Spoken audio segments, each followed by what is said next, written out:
Hi everyone, thanks for coming to the channel. So there's two cases I want to highlight, which I think kind of exemplify the problem of youth violence in this country.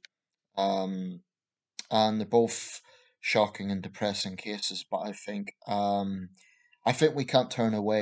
I've always been a believer that uncomfortable subjects cannot be ignored, and this is such an example. And I want to obviously put forward some of my thoughts on this. So the first case involves Britain's ever convicted gun killer. Britain's first ever youngest youngest convicted gun killer. Um, so this guy's 14 years old. It's shocking. Even by the standards of youth violence in this country, this is particularly shocking. And this is from, I've been reading it in the Daily Telegraph, but this is from the West Midlands police source. Five teenagers have been jailed today, this is the 29th of November, for the death of Keon Lincoln, who was brutally shot and stabbed to death just yards from his home in Handsworth earlier this year. Handsworth's a district of Birmingham. Reporting restrictions have been lifted by the judge at Birmingham Crown Court, meaning one of two boys under 18 can now be named. Gunman Yusuf Mustafa, aged 14, from Birmingham, was sentenced to life with a minimum of 16 years for murder and possession of a firearm with intent to endanger life. And there's a picture of him, and he has been named. A 16-year-old from Walsall, who cannot be named for legal reasons. It's strange that one 16-year-old can and another can't, but there you have it. Was sentenced to life with a minimum of 17 years for murder and possession of an offensive weapon in a public place. Tajim Breckenridge, 18, from Balsall Heath, and Michael Ugochukwu, 18, from Edgbaston, were each sentenced to life in prison with a minimum term of 19 years before they will be eligible to apply for parole. Kieran Donaldson, aged 18, from Perry Bar, was sentenced to 12 years for manslaughter and must serve two-thirds of that. All five were convicted at a trial which ended at Birmingham Crown Court earlier this month. Just a bit more information about this case from the Daily Telegraph. It's garnered quite a bit of attention because the 14-year-old Yusuf Mustafa is Britain's youngest ever convicted gunman. I mean, this is horrendous. Often when we focused on gangs in this country, it's often focused on London and the number of teen murders in London, but Birmingham is actually increasingly having a problem. And for a city of over 1 million people, Birmingham's actually relatively safe. But there is certain parts of Birmingham, like every city, that have a reputation. I used to live in the West Midlands, and Handsworth certainly has a reputation. Um, Now I'm just reading out from the Daily Telegraph report here. The reporters are Joe Chute and Martin Evans.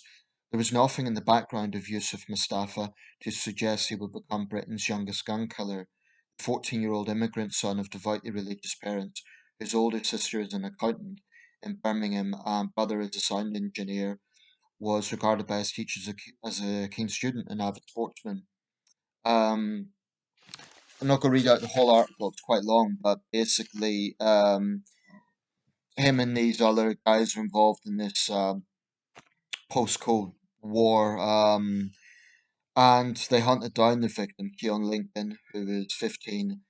And this is hard to read. The gang chased down Keon, then hacked at him with hunting knives and machetes, stabbing him 8 times in 30 seconds. While he was lying on the floor, Mustafa, who had already fired once at his victim and missed, delivered the fatal wound by shooting him in the stomach with a revolver, which has never been recovered. I mean, this is barbarity, absolute barbarity. Um, Despite overwhelming DNA and CCTV evidence which linked the gang to the murder, police have struggled to determine a motive. And just fast forward in here on the article. At the time of the murder, Mustafa and his family lived near Hockley Circus, a graffiti-strewn underpass running under a busy roundabout. Gangs plague the area, and schoolyard disputes can rapidly escalate. A fortnight ago, a 13-year-old was shot in the back while walking through the Hockley Circus underpass. Police say the youngster suffered life-changing injuries in the incident. Teenagers are increasingly caught up in post-Cold wars fueled by drug gangs. This toxic culture of bravado and rivalry may have led to the killing. Detectives have suggested that Mustafa may have been trying to impress the older boys out of bravado. Jewelry Quarter Academy is one of several schools to take part in a new 1 year chaperone program launched last month and overseen by the West Midlands Violence Reduction Unit.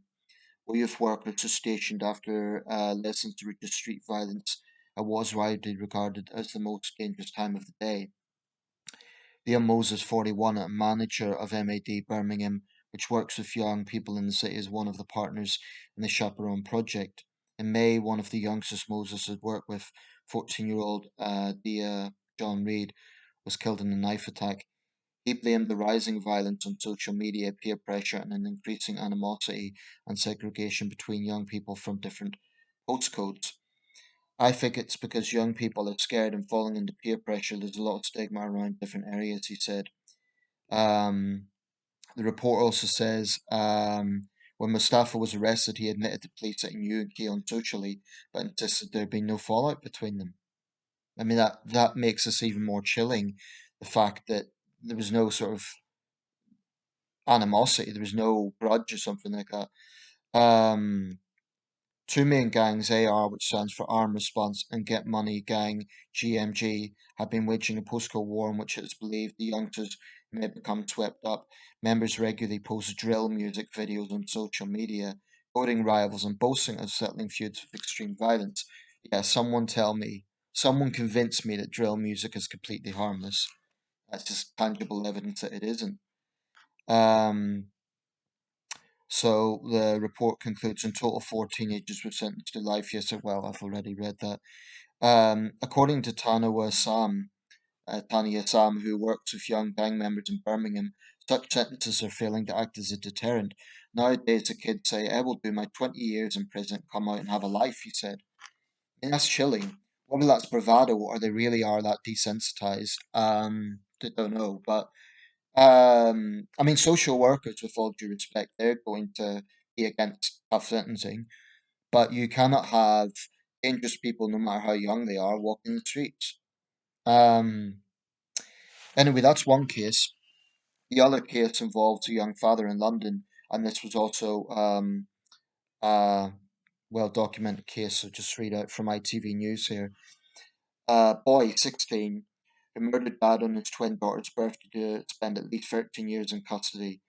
The 16-year-old schoolboy who murdered a father of four outside his Essex home on the day of his twin daughter's second birthday party has been sentenced to at least 13 years in custody.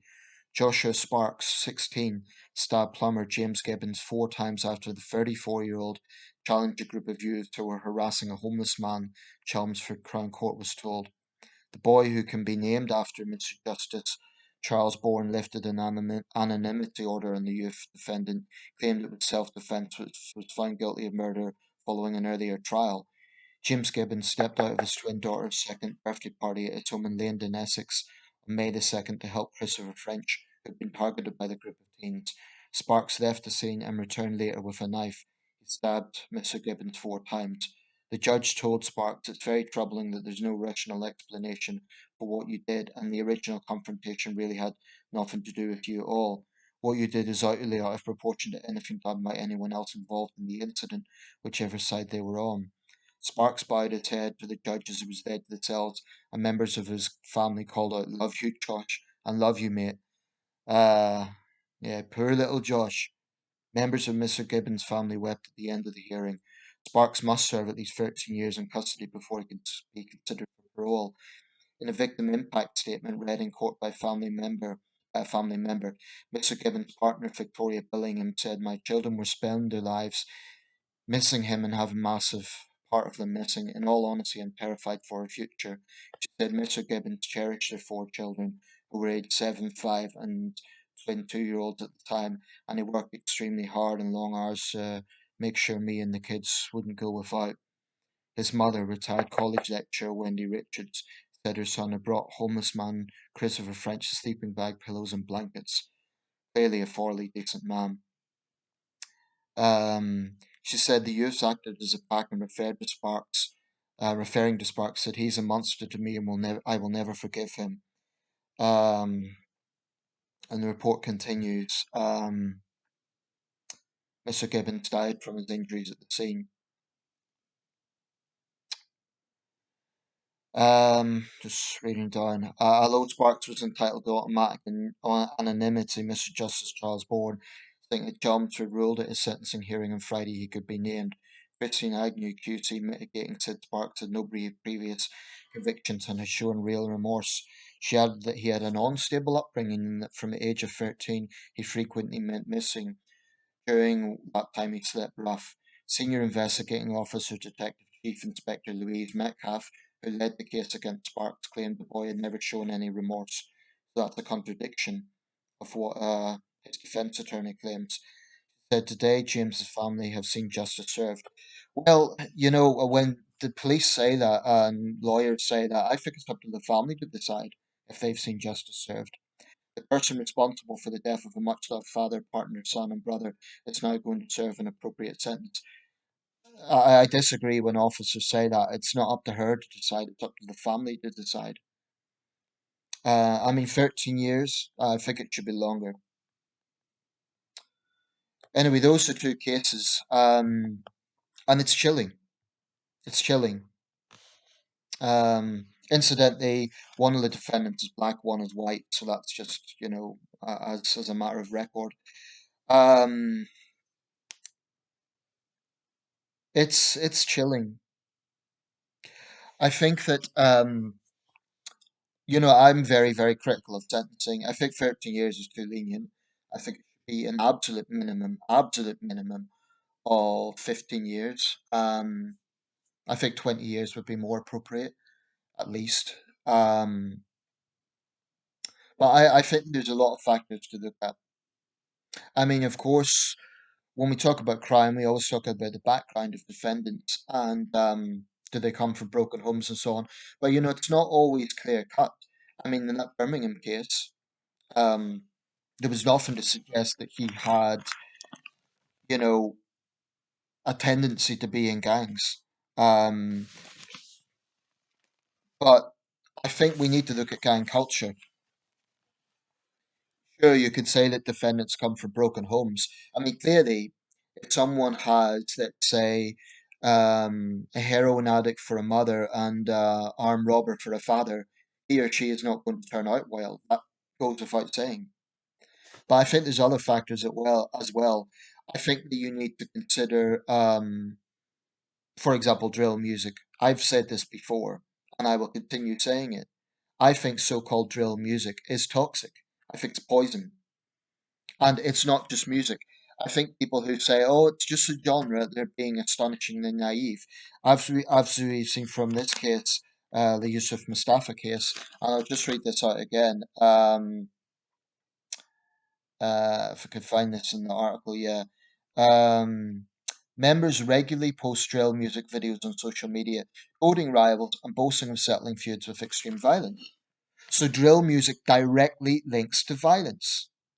And anyone who says otherwise has a vested interest. They are either producing drill music, so of course they have a vested interest in protecting it, or they are very naive people who think it's just another form of music. But it is literally fueling bloody gang wars. Literally. So I think that there is definitely a cause to censor drill music. Definitely. This is an example where censorship is justified. Drill music is poison. It's absolute poison. I think drill videos should be taken off YouTube. I think radio stations shouldn't play them. Why? Because the less oxygen it has, the less tension there's going to be. I'm not saying that that is going to completely solve the problem, but at least it would play some role in reducing tensions. I mean, you can imagine in this gang lifestyle, young men have a lot of ego. So they see themselves being called out in a drill video, humiliated, disrespected, and then they feel that the way to respond to that is by knifing or shooting, rivals who've made the drill video. I mean, it's poison, and I think we need to have an honest discussion about it. No political correctness. It really makes me angry when people say it's just young people expressing themselves. Well, firstly, gang members don't represent all young people.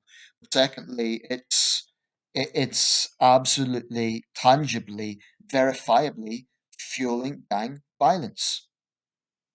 Those people who say it's just a form of expression, they need to get a reality check.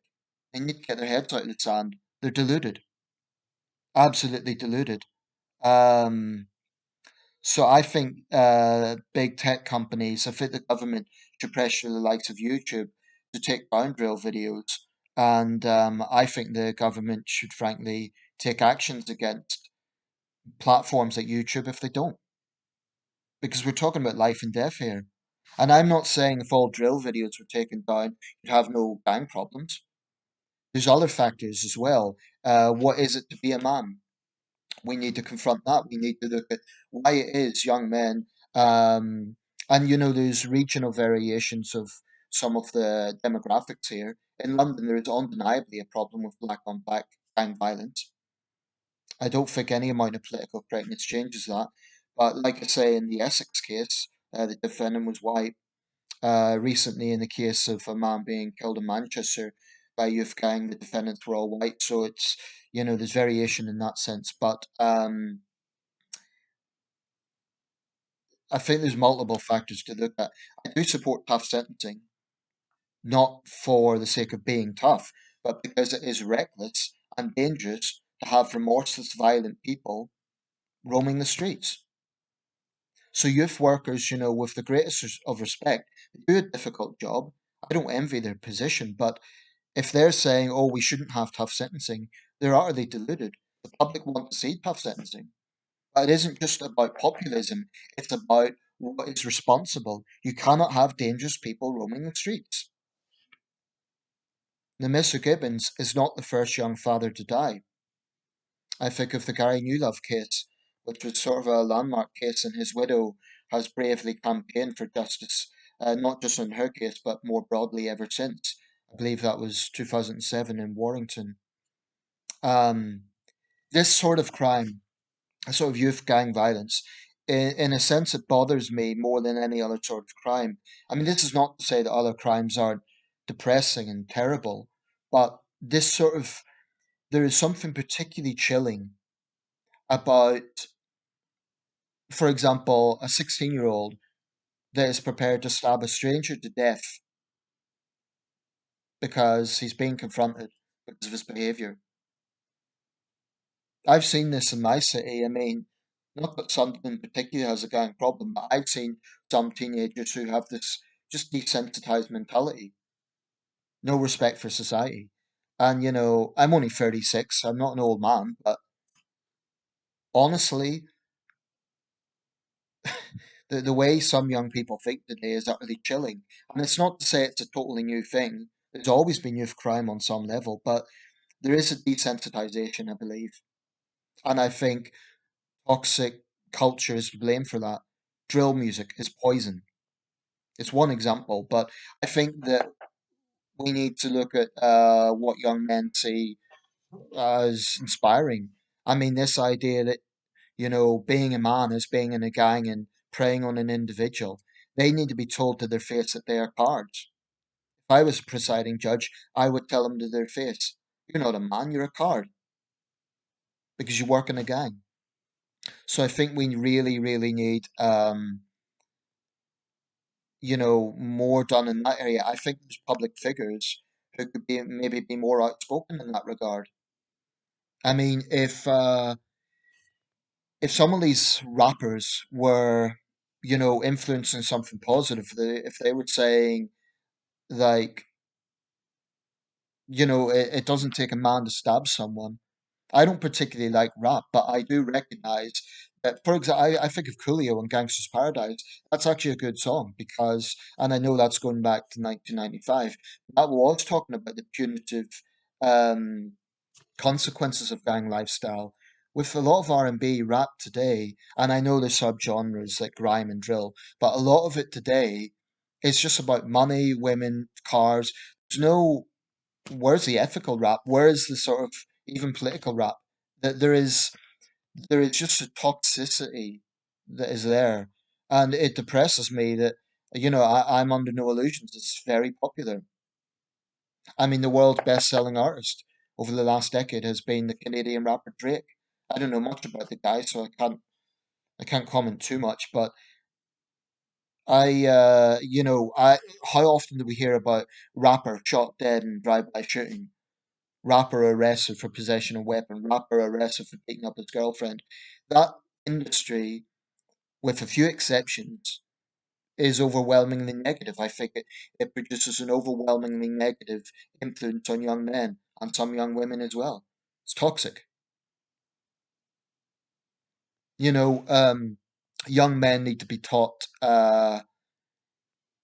values such as responsibility, looking out for people more vulnerable than themselves. Um, Hard work, sure, but there's a lot of factors. And this idea that being a man is stabbing someone to death for disrespecting you, it's toxic. I think there's people in let's say machismo industries or machismo backgrounds. I would say professional boxers, guys like that. Someone like Anthony Joshua, Tyson Fury. Those guys can really have a positive influence if they chose to. And I'm not saying that they don't do anything. Um, I know, for example, Tyson Fury does a lot of work with homeless people. To his credit, he's also been outspoken on mental health issues.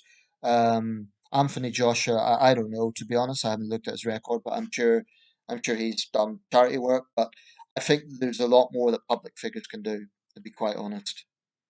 Because young men think in this sort of gang culture, they think that that's being a man, not serving your country, not looking out for people more vulnerable than yourself, not being an upstanding figure, not those sort of things. It's just very depressing and very toxic. And there's no easy answers. I get that. Certainly, sentencing is an important area. I think it's quite. I was actually quite frustrated reading like the police chief saying that the family has got justice. It's not up to you to decide. It's up to the family to decide if they've got justice or not. Um, but when it comes to sentencing, I think certain things need to end. This perverse policy of early release, good behaviour otherwise. I mean, if you're in jail for 13 years for murdering someone, taking away their life, devastating their relatives forever, then the idea that you're in jail for 13 years and you get released in, say, 10 years, he's 16. So he'll still be a young man when he comes out. He'll have the rest of his life ahead of him. And if that's true, nowadays the kids say, I will do my 20 years in prison and still come out and have a life. What sort of, where is it to turn? So maybe prison needs to be tougher. Maybe we need to get a tougher regime in prisons. I'm not talking about brutalization. And for the record, I'm against sort of prison vigilantism and that sort of thing. But I just think that fundamentally it comes down to combating this toxic, toxic gang culture. And there's a lot of factors. There's background, there's postcode wars, there's drill music. Um, I think all of that's significant. But I also think there needs to be a positive message, um, not coming from feminists, not coming from, um, this sort of for want of a better term, woke lecturing. But I think that men need to be teaching young men like what's positive and what's not. We've just had International Men's Day. I think something like that's a good opportunity to promote positive things. But I think political correctness needs to be discarded. I mean, there should be no notion that, oh, you can't criticize drill music because young black men enjoy that, therefore you're being racist. This stupidity of putting sensitivities and political correctness before public safety is outrageous. And on Sadiq Khan's watch in London, nothing's changed. In fact, I would say the situation's got worse. If you look at the mayoralty of Boris Johnson as mayor of London, actually youth homicides went down. I think part of that was stop and search. And I'll just quickly mention that if there is verifiable evidence that stop and search reduces the chances of violent assaults and homicides, it must be adopted. It might mean inconvenience for an innocent person. and that's unfortunate. I think it should be done in a respectful and polite way. But I've seen footage, Metropolitan police officers trying to apprehend suspects in London, and they get surrounded by a mob yelling racists at them. The likes of Black Lives Matter has done nothing to combat gang culture. They keep pushing this narrative of a terrible racist society that we live in. What have they done to stop gang culture? What have they done to turn young black men away from crime? As far as I can see, not a damn thing. And they're welcome to contradict me and point to what they have actually done positive. But that's what makes me angry. They talk about Black Lives Matter, yet young black men are dying in gang violence, probably far more than at the hands of police. And I'm not saying there's no issues with police brutality. I'm not saying there aren't areas that need to be investigated, deaths in police custody. I'm not saying that there isn't legitimate concerns there. But I cannot stand the hypocrisy of a movement that says it's all about Black Lives Mattering. Yet, when it comes to one of the main causes of death for young black men, preventable death, they're silent and they're apathetic. And if anyone, tries to do something about that, oh, you're stigmatizing young black men. It's just something that's outrageous, and it is chilling that you get people who are so desensitized, young people, teenagers, that they're prepared to murder a stranger or seriously injure a stranger. That is utterly chilling. I mean, it may well be that long sentences don't deter other young offenders, but at least it means that those young offenders are, if they're inside, they're not hurting the public. So that's the point about sentencing. It isn't just about deterrent, it's about justice, and it's also about public safety. Anyway, I'll leave it there. I'll try and put a link to these two cases. I know this one's longer, but it's something I feel very strongly about. And, I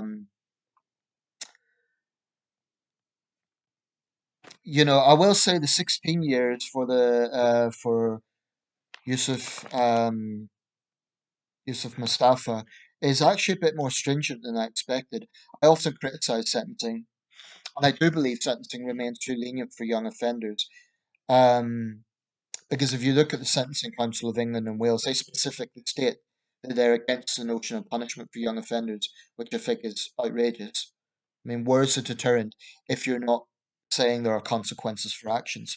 But 16 years is actually a little bit more stringent than I would have expected. I mean, I think it's deserved, absolutely. And it should be the full 16 years. That means he'll be released in 2037. That will be about three premierships, just to give a sort of context. Probably about three prime ministers have come and gone in that time. He'll be 30 years old. He'll still be a young man. Now, when he is released in the year 2037, that must come with an absolute cast iron guarantee that he has shown real remorse, that he is fit to re-enter society safely, that he's not dangerous. If there's question marks over any of that, his sentence should be expanded. I think he should have to report to a police station every year, um, or more frequently even, to show his movements.